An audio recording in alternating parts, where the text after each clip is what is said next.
வணக்கம்.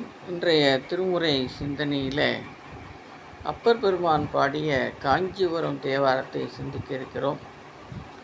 பண்ணினில் ஓசை பழத்தினில் இன்சுவை பெண்ணோடு நின்று பேசற்கு அரியவன் வண்ணமிலி வடிவு வேறாயவன் கண்ணில் உண்மணி கச்சி ஏகம்பனே. கச்சி ஏகாம்பரநாதரை எதனோடெல்லாம் ஒப்பிடுகிறார்?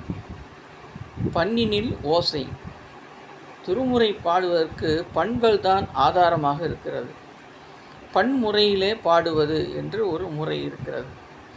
அந்த முறையிலே பாடும்போது இறைவனை முழுமையாக நாம் இசையின் மூலமாக அனுபவிக்க முடியும். அதை அப்பர் பெருமான் பண்ணினில் ஓசை என்று கூறுகிறார். பழம் என்றால் அதிலே சுவை இருக்க வேண்டும். அதுபோல ஆன்மா என்றால் அதிலே சிவம் இனிக்க வேண்டும். அந்த சிவத்தினுடைய அருமை தெரிந்தவர்கள் வேறு எந்த ருசியும் அறிய மாட்டார்கள். அதனால் பழத்தினில் இன்சுவை என்று கூறினார். பெண்ணோடு என்று பேசற்கு அரியவன். அவன் பெண்ணுமில்லை ஆணுமில்லை, பெண்ணிலி ஆண் இலி என்று திருவாசகத்திலே கூறுவார். பெண்ணாகவும் இருக்கிறார், ஆணாகவும் இருக்கிறார், பேசற்கு அரியவனாக இருக்கிறார். பேச்சுக்கு அப்பாற்பட்ட நிலையிலே, பேச்சுக்கும் நினைவுக்கும் அப்பாற்பட்ட நிலையிலே இறைவன் இருக்கிறான். வண்ணமிலி, எல்லா பொருள்களுக்கும் ஒரு வண்ணம் உண்டு. ஆனால் சிவபெருமானுக்கு வண்ணம் என்பது இல்லை. வண்ணத்தை கடந்து நிற்கிறான். வடிவு வேறாயவன்.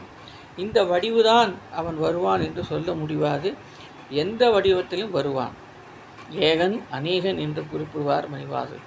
கண்ணில் உண்மணி, கண்ணில் உள்ள மணியைப் போல விளங்குகிறான். அப்பேற்பட்ட கச்சி ஏகம்பனே, சிவபெருமானை கச்சி ஏகம்பத்திலே நான் அனுபவித்தேன் என்று அப்பர் பெருமான் குறிப்பிடுகிறார். பண்ணினில் ஓசை பழத்தினில் இன்சுவை பெண்ணோடு என்று பேசற்கரியவன் வண்ணமலி வடிவேராயவன் கண்ணில் உண்மணி கச்சி ஏகம்பனே என்று இந்த பாடலை சென்றிருக்கிறோம். நண்பர்கள் இதை கேட்டு தங்கள் கருத்துக்களை கூற வேண்டும்.